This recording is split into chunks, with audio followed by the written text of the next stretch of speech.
भाव्य हिंदी में आपका स्वागत है। यहाँ पर मैंने आपके लिए हिंदी की टेस्ट सीरीज शुरू की है। यहाँ मैं आपको डेली टेस्ट सीरीज प्रोवाइड कराऊंगी जो आपके आगामी परीक्षाओं पुलिस कांस्टेबल, पटवारी, लेखपाल, फॉरेस्ट गार्ड में आपके लिए रिवीजन के तौर पर उपयोगी होंगे।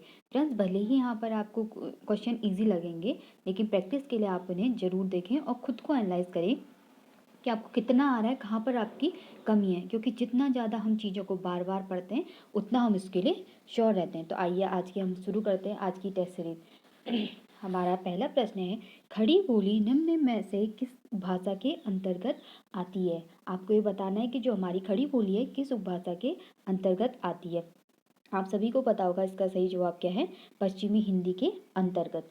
अगला प्रश्न है हमारा, पश्चिमी जर्मनी पर एक उड़ती नज़र संस्मरण संग्रह के रचनाकार हैं। आपको यहाँ पे एक रचना दी गई है, आपने ये बताना है कि इसके रचनाकार कौन है। पश्चिमी जर्मनी पर उड़ती एक नज़र के रचनाकार हैं मनोहर श्याम जोशी। अगला प्रश्न है हमारा, निम्नलिखित में से कमल का पर्यायवाची नहीं है। आपको यहाँ पे 4 शब्द दिए गए हैं, आपको ये बताना है कमल का पर्यायवाची नहीं है। तो इसका सही जवाब है अम्बुद। अम्बुद जो है हमारा कमल का पर्यायवाची नहीं है। अगला प्रश्न है हमारा, काव्य रचना कुकुरमुत्ता के रचनाकार हैं। आपको यहाँ 4 कवियों के नाम दिए गए हैं, आपको ये बताना है कि कौन से रचनाकार हैं जो कवि इसके रचनाकार हैं कुकुरमुत्ता के। तो इसका सही जवाब क्या है, सूर्यकांत त्रिपाठी निराला। ये आपको सभी होगा, कुकुरमुत्ता पता होगा, सब कुकुरमुत्ता के रचनाकार हैं सूर्यकांत त्रिपाठी निराला। अगला प्रश्न है हमारा, निम्नांकित में से शुद्ध वाक्य है। आपको यहाँ पर 4 वाक्य दिए गए हैं, आपको यह बताना है कौन सा वाक्य शुद्ध है। पहला है, मैं कई विद्वान जनों से मिला हूँ। दूसरा है, मैं अनेकों विद्वानों से मिला हूँ। तीसरा है, मैं अनेक विद्वानों से मिला हूँ। और चौथा है, मैं बहुत सारे विद्वानों से मिला हूँ। तो इसका सही शुद्ध वाक्य कौन सा है, मैं अनेक विद्वानों से मिला हूँ।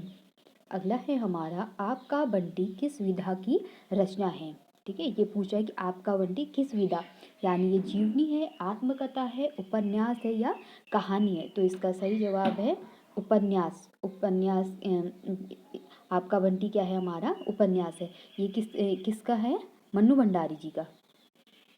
मन्नू भंडारी जी का ये क्या है, उपन्यास है। ठीक है, और मन्नू भंडारी जी के बारे में एक बात यह भी जान लीजिए कि इन्हें व्यास सम्मान से कब सम्मानित किया गया था। व्यास सम्मान से इन्हें 2008 में जो है इन्हें व्यास सम्मान से सम्मानित किया गया था। अगला है हमारा, बर्बाद हो जाने पर भी अहंकार बना रहना के लिए सटीक लोकोक्ति है। आपको ये बताना है कि बर्बाद हो जाने पर भी अहंकार बना रहना के लिए सही लोकोक्ति क्या है। इसका सही जवाब है, रस्सी जल गई पर ऐंठन नहीं गई। ये तो आप सभी को पता होगा। ठीक है, अगला है हमारा, किस कवि को एक भारतीय आत्मा कहा जाता है। आपको यहाँ पे 4 कवियों के नाम दिए गए हैं, ये बताना है एक भारतीय आत्मा किसे कहा जाता है। तो इसका सही जवाब क्या है, आपको सभी को पता होगा, ये तो माखनलाल चतुर्वेदी जी को क्या कहा जाता है, एक भारतीय आत्मा। क्यों कहा जाता है इनको भारतीय आत्मा, क्योंकि जो उनकी कविताएं होती थी वो राष्ट्रीय भावना से युक्त होती थी, राष्ट्रीय भावना से युक्त होती थी, इसलिए इनको क्या बोला जाता था, एक भारतीय आत्मा। अगला है हमारा, टिप्पण का मुख्य उद्देश्य है। आपको ये बताना है टिप्पण का मुख्य उद्देश्य है। पत्रकारिता से हमारे बहुत सारे क्वेश्चन आते हैं, तो इन्हें देख लीजिए। ठीक है, टिप्पण का मुख्य उद्देश्य क्या है, मामलों का नियमानुसार निपटाना टिप्पण का मुख्य उद्देश्य है। अगला है हमारा, निम्नलिखित में से कौन सा मूल स्वर नहीं है। आपको यहाँ पे 4 स्वर दिए गए हैं, ये बताना है कि कौन सा मूल स्वर नहीं है। तो इसका सही जवाब है आई। आई जो है हमारा मूल स्वर नहीं है। कौन कौन से होते हैं हमारे मूल स्वर, औ, छोटी ई, छोटा ऊ और री, ये होता है हमारे मूल स्वर। जो ह्रस्व स्वर होते हैं, ह्रस्व स्वरों को ही हम मूल स्वर कहते हैं। ह्रस्व स्वर मतलब एक मात्रा वाले। अगला है हमारा, उत्पत्ति के आधार पर शब्दों के भेद हैं। आपको यहाँ पे बताना है कि कौन सी उत्पत्ति के आधार पर शब्दों के भेद हैं। इसका सही जवाब है ए, तत्सम, तद्भव, देशज और विदेशी जो है हमारे उत्पत्ति के आधार पर शब्दों के भेद हैं। अगला है हमारा, निम्नलिखित में से एकार्थी शब्द है। आपको यहाँ पे 4 शब्द दिए गए हैं, ये बताना है कि किसका एक अर्थ है, ठीक है। तो ये इसका सही जवाब है गंगा। गंगा जो है हमारा है एकार्थी शब्द है, और कर धन गुरु हैं जो अनिकार्थी शब्द हैं।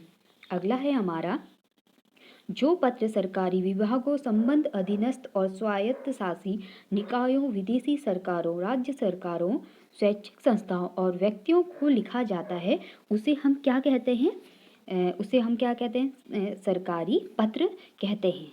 इनको क्या बोलते हैं हम? सरकारी पत्र। और इनकी कभी कभी शैली भी पूछ लेता है, तो सरकारी पत्र है जो हमारा अन्य पुरुष शैली में लिखा जाता है, ठीक है। अगला प्रश्न है हमारा, देवनागरी लिपि अधिकांशतः है, ये बताना है कि देवनागरी लिपि जो है हमारी क्या है? शून्यात्मक है, वर्णात्मक है, रोमन है या रेखात्मक है, ठीक है। तो इसका सही जवाब है हमारी देवनागरी लिपि क्या है जो है? वर्णात्मक है। अगला है हमारा, राजभाषा के प्रयोग का मुख्य क्षेत्र है। आपको ये बताना है कि राजभाषा के प्रयोग का मुख्य क्षेत्र क्या है, ठीक है।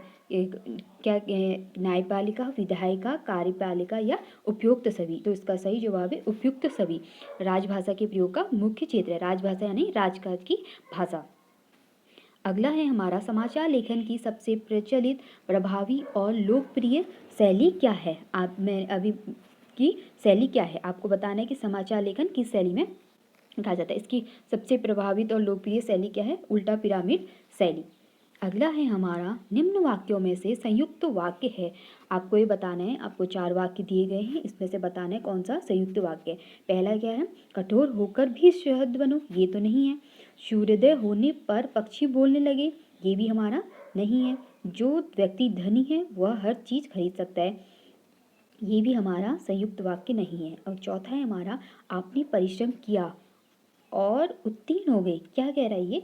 आपने परिश्रम किया और उत्तीर्ण हो गए। संयुक्त मतलब क्या होता है? 2 से अधिक सरल वाक्य, 2 या 2 से अधिक सरल वाक्य, ठीक है।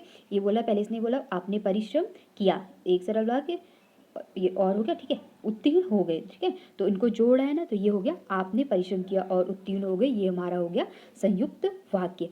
क्या क्या आते हैं संयुक्त वाक्य में? क्या क्या आता है?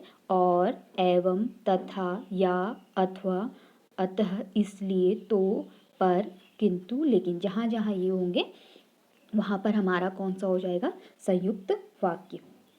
अगला में आपको बतानी है, निम्नांकित में से शुद्ध शब्द है। आपको ये बताना है कि कौन सा शब्द हमारा शुद्ध लिखा गया है। कल की पिछली क्लास में आपने देखा होगा, मैंने आपको शुद्ध वर्तनी वाले शब्द कहते हैं ना, उनमें से एक है। तो आपको ये बताना है कि कौन सा वाक्य शुद्ध है। तो इसका सही जवाब क्या है? हमारा डी, अंत्याक्षरी हमारा सही शुद्ध शब्द है। नौ भी आधा होगा और इसमें तो भी आधा होगा अंत्याक्षरी में। अगला है और लास्ट है हमारा, इत्यादि का संधि विच्छेद है। यहाँ पर आपको इत्यादि का संधि विच्छेद बताना है, ठीक है। सही संधि विच्छेद कौन सा है? सभी जानते होंगे, इति धन आदि, ठीक है। इति धन आदि जो है हमारा इत्यादि का सही संधि विच्छेद है। और यहाँ कभी कभी संधि भी पूछ लेता है, तो यहाँ पर हमारी कौन सी संधि है? यण संधि, ठीक है। क्या हो रहा है? जैसे ई और आ के बाद क्या बन रहा है? जैसे यहाँ पे इति में हमारी छुट्टी हो गई और आ बन गया ना, तो इससे हमारा क्या बन गया? या बन गया, ठीक है। तो हमारी यहाँ पर क्या होगी? यह संधि। तो फ्रेंड्स, ये थी हमारी आज की टेस्ट सीरीज। अब मिलते हैं नेक्स्ट वीडियो में। खूब पढ़िए और अपना ध्यान रखिए। Thank you so much.